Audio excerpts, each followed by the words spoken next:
کہ رسول اللہ صلی اللہ علیہ وسلم کے لائے ہوئے دین کی روشنی میں اس مہینے میں گالیاں دینا، تبرہ بازی کرنا اور اس طرح کے کاموں سے رکنا بھی چاہیے اور روکنا بھی چاہیے۔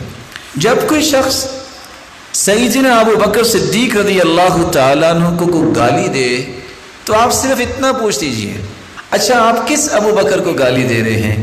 ابو بکر بن علی کو، جو سیدنا علی کے بیٹے ابو بکر تھے، ان کو گالی دے رہے ہیں؟ کیونکہ سیدنا علی کے بیٹے کا نام بھی ابو بکر تھا۔ یا آپ ابو بکر بن حسن، جو سیدنا علی کے بیٹے حسن کے بیٹے ابو بکر تھے، آپ اس کو گالی دے رہے ہیں؟ کس کو گالی دے رہے ہیں؟ کون سے ابو بکر کو؟ یا آپ ابو بکر بن حسین، جو سیدنا حسین رضی اللہ تعالیٰ عنہ کے بیٹے تھے، ان کا نام بھی ابو بکر تھا، آپ کس کو گالی دے رہے ہیں؟ اگر ابو بکر صدیق رضی اللہ تعالیٰ عنہ کو آپ اس لیے گالی دیتے ہیں کہ یہ اور یہ ہے، سیدنا علی کے بیٹے کا نام بھی ابو بکر، سیدنا حسن کے بیٹے کے نام بھی ابو بکر، سیدنا حسین کے بیٹے کے نام بھی ابو بکر، اور تعجب کی بات یہ ہے کہ موسیٰ کاظم، اس کے بیٹے کا نام بھی ابو بکر، آپ کس ابو بکر کو گالی دے رہے ہیں؟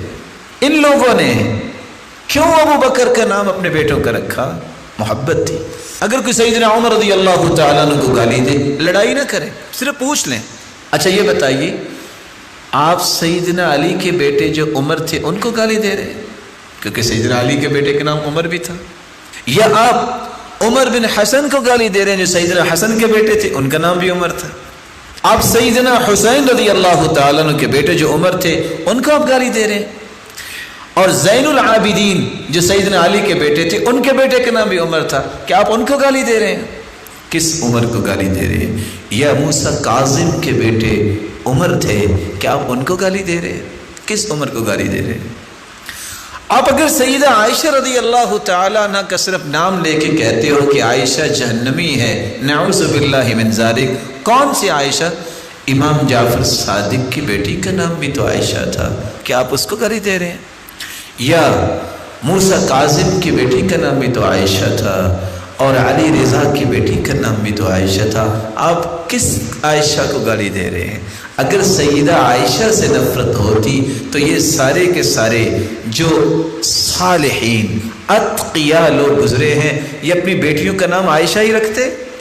اور سیدہ عائشہ وہ ہے جس کے بستر پہ وحی کا نزول ہوتا تھا، یہ سیدہ عائشہ وہ ہیں جس کی پاکیزگی اور طہارت کو جب تک میں اور آپ تلاوت نہیں کرتے قرآن مکمل نہیں ہوتا۔ اللہ اپنے پیغمبر کو سجدے کی حالت میں بھی بلا سکتے تھے، رکوع کی حالت میں بھی بلا سکتے تھے، قیام کی حالت میں بھی بلا سکتے تھے، کیونکہ اس جیسی ہستی تو اللہ نے پیدا ہی نہیں کی۔ لیکن اللہ کے رسول کو جب اللہ نے اپنے پاس بلایا تو سیدہ عائشہ کیا کہتی ہیں؟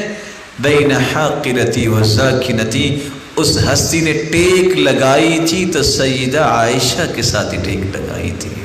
اور آخری چیز جو آپ صلی اللہ علیہ وسلم نے مسواک جو اپنے منہ مبارک میں ڈالی ہے اس کو چبا کے بھی دیا تھا تو سیدہ عائشہ نے چبا کے دیا تھا۔ کس عائشہ کو گالی دیتے؟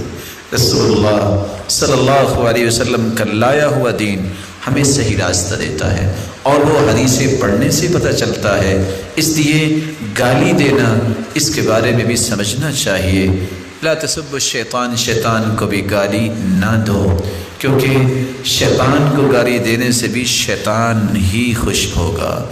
حمیدی کہتے ہیں من السنہ الترحم علی اصحاب محمد، سنت یہ ہے کہ صحابہ کرام پہ ترحم کی دعا کی جائے کہ اللہ ان پہ کروڑہ رحمت نازل فرمائے، اور ساتھ یہ کہتے ہیں فَلَمْ نُؤْمَرْ إِلَّا بِالْإِسْتِغْفَارِ لَهُمْ، ہمیں صرف حکم ہے کہ ہم استغفار کریں۔ فَمَنْ سَبَّهُمْ، جس نے گالی دی، او تنقصهم، یا ان کا کوئی نقص بیان کیا، او أَحَدًا مِّنْهُمْ، کسی ایک کا بھی نقص، فَلَيْسَ عَلَى السُّنَّةِ، حمیدی جو محدث ہیں بیان کر رہے ہیں، صحیح بخاری کی پہلی روایت بیان کرنے والے بیان کرتی ہے جس نے گالی دی کو نقص بیان کیا اس کی زندگی سنت کے مطابق نہیں ہے۔